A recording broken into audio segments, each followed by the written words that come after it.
We have all been there. You unwrap a slightly curved mesh, like a pipe or a tapered cylinder, and the UV island comes out looking like a warped mess.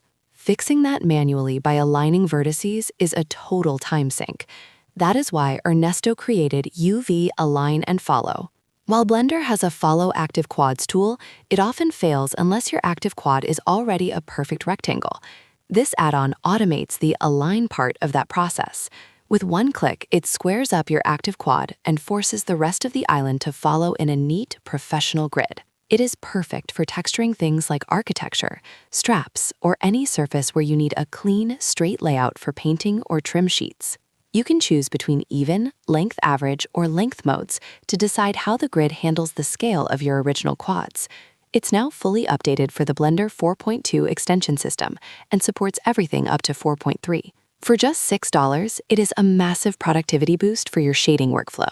If you are on YouTube, the link is in the description. If you are on our site, click the buy button to start cleaning up your UVs instantly.